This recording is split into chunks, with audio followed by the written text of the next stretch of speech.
শাহবাগ না বাংলাদেশ, বিচার বিচার বিচার চাই, এই শাহবাগীদের বিচার চাই, এই ফাঁসিবাদের বিচার চাই, এই ফাঁসিবাদের বিচার চাই, এই আয়নাঘরের বিচার চাই, এই শাহবাগীদের বিচার।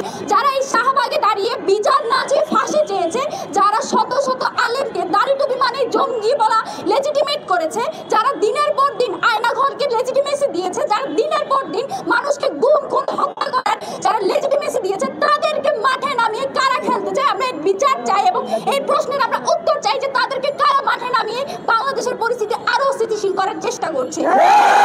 নতুন করে শাহবাগের সেই কসাইরা আবার মাথা চাড়া দিয়ে উঠছে। আমরা দেখতে পাচ্ছি শাহবাগের কসাই লাকি আক্তার, যার এখন জেলে থাকার কথা, সে এখন প্রকাশ্যে সে মিছিল করে, সে আমাদেরকে মপতন্ত্রের বাণী শোনায়। অথচ বিচারহীনতার এই প্রবণতা শুরু হয়েছে শাহবাগ থেকে। এবং বিচার নিশ্চিত করার জন্য ইন্টারিম সরকার কিন্তু প্রত্যেকজন ধর্ষককে গ্রেপ্তার করেছে। তারপরেও এই ধর্ষণের বিরুদ্ধে যখন আমাদের বোন আসিয়া যখন আহত হয়, যখন ধর্ষণের শিকার হয়, এই বাংলাদেশের আপামর জনসাধারণ কিন্তু রাস্তায় নেমে এসে প্রতিবাদ জানিয়েছে এবং আন্দোলন করেছে। তার প্রেক্ষিতে ইন্টারিম সরকার সে কিন্তু পদক্ষেপও নিয়েছে। তারপরেও এই বাংলাদেশের সরকার যখন এর বিরুদ্ধে যখন পদক্ষেপ নিল, তারপরেও যারা এসে এই ধর্ষণকে ইস্যু করে, যারা শাহবাগ কায়েম করেছে, যারা এই শাহবাগে দাঁড়িয়ে বিচার না চেয়ে ফাঁসি চেয়েছে, যারা শত শত আলেমকে দাড়ি টুপি মানে জঙ্গি বলা লেজিটিমেট করেছে, যারা দিনের পর দিন আয়নাঘরকে লেজিটিমেসি দিয়েছে, যারা দিনের পর দিন মানুষকে গুম খুন হত্যা করার যারা লেজিটিমেসি দিয়েছে, তাদেরকে মাঠে নামিয়ে কারা খেলতে চায়, আমরা বিচার চাই এবং এই প্রশ্নের আমরা উত্তর চাই যে তাদেরকে কারা মাঠে নামিয়ে বাংলাদেশের পরিস্থিতি আরো স্থিতিশীল করার চেষ্টা করছে। আপনারা হয়তো দেখে থাকবেন বাংলাদেশের যেসব পত্রিকা সারা জীবন ফ্রেম করে আসে যে ছাত্রদের সাথে পুলিশের সংঘর্ষ, তারা গতকালকে নিউজ করেছে ছাত্রদের উপর পুলিশের লাঠিচার্জ।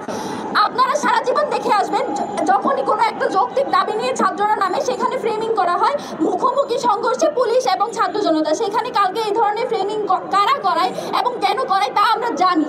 এবং এই যে আপনাদের নতুন করে আরেকবার শাহবাগ কায়েম করতে যাওয়ার চেষ্টা, সেই চেষ্টা এই লাল জুলাইয়ের পরবর্তী বাংলাদেশে হবে না। সেই শাহবাগকে খারিজ করে দিয়ে বাংলাদেশে 24 হয়েছে, বাংলাদেশে বিজয় এসেছে। এই 24 পরবর্তী ইনসাফের বাংলাদেশে যতদিন আমরা বেঁচে আছি, এখানে আর কোনো শাহবাগ হবে না, বিচার ফাঁসি হবে না, হবে না, হবে না।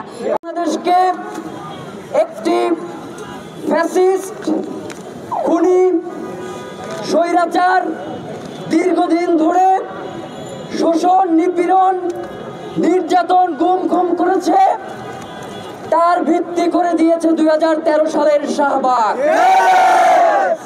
সুতরাং আমরা দেখতে পাচ্ছি নতুন করে শাহবাগের সেই কসাইরা আবার মাথা চাড়া দিয়ে উঠছে। আমরা দেখতে পাচ্ছি শাহবাগের কসাই লাকি আক্তার, যার এখন জেলে থাকার কথা, সে এখন প্রকাশ্যে সে মিছিল করে, সে আমাদেরকে মপতন্ত্রের বাণী শোনায়।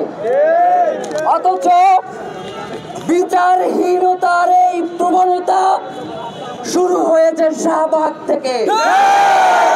এবং এই ফ্যাসিবাদের স্লোগান কন্যা লাকি আক্তার সহ ইমরানের সরকারেরাই হচ্ছে এই মপতন্ত্রের সূচনাকারী। এই মপতন্ত্রের মাধ্যমে মাদ্রাসার নিরীহ ছাত্রদেরকে হত্যা করা হয়েছে। এই মপতন্ত্রের মাধ্যমে বাংলাদেশে বিচার ব্যবস্থাকে প্রশ্নবিদ্ধ করে রায় দিয়ে ফাঁসি যাদেরকে দেয়া হয়েছে, তাদের পক্ষ থেকে শাহবাগের সেই শাপলার নিরীহ ছাত্রদের পক্ষ থেকে এই দীর্ঘ 16 বছর যারা নিপীড়িত হয়েছে, নির্যাতিত হয়েছে, তাদের পক্ষ থেকে আজকে আমরা ইনকিলাব মঞ্চের পক্ষ থেকে আপনাদের সামনে দাঁড়িয়েছি। আমরা বলতে চাই, লাল জুলাইয়ের এই অভ্যুত্থানের পর শাহবাগ বলতে আর কিছু বাংলাদেশে থাকতে পারবে না। লাল জুলাইয়ের মাধ্যমে শাহবাগের কবর রচনা হয়েছে। নতুন করে যদি কেউ শাহবাগ 2 এর চিন্তা ভাবনা করেন, তাহলে আপনি ভুলের জগতে বাস করছেন। আমাদের শরীরে 1 বিন্দু রক্ত থাকতে আমরা শাহবাগ হতে দেব না, দেব না। আজকে যে বাংলাদেশকে অস্থিতিশীল দেখানোর চেষ্টা করছে, তাদের এই যে ঘুড়ি বাংলাদেশে উঠতেছে, এই ঘুড়ির নাটক হচ্ছে দিল্লিতে। তারা হচ্ছে ঘুড়ি উড়াচ্ছে বাংলার আকাশে এবং সেই ঘুড়ির নাটাই রয়েছে দিল্লিতে। এবং এই বাংলাদেশে 24 পরবর্তী বাংলাদেশে ইন্ডিয়ার হাতে নাটাই থাকে কোনো ঘুড়ি বাংলা আকাশে উঠতে পারে না, পারে না, পারে না। আমরা আজকের এই সমাবেশ থেকে অতি দ্রুত ওই শাহবাগী কুখ্যাত লাকি আক্তার সহ যারা যারা গণজাগরণ মঞ্চ তৈরি করে বাংলাদেশে, বিধান সমিতি তৈরি করেছে, যারা মত রাষ্ট্রীয় সূচনা তৈরি করেছে, ওই সমস্ত কুলাঙ্গারদেরকে বিচারের আওতায় আনা দাবি জানাচ্ছি। সবাইকে নিউ ইয়র্ক থেকে সম্প্রচারিত TVN 24 টেলিভিশন বিশ্বজুড়ে বাঙালির কণ্ঠস্বর।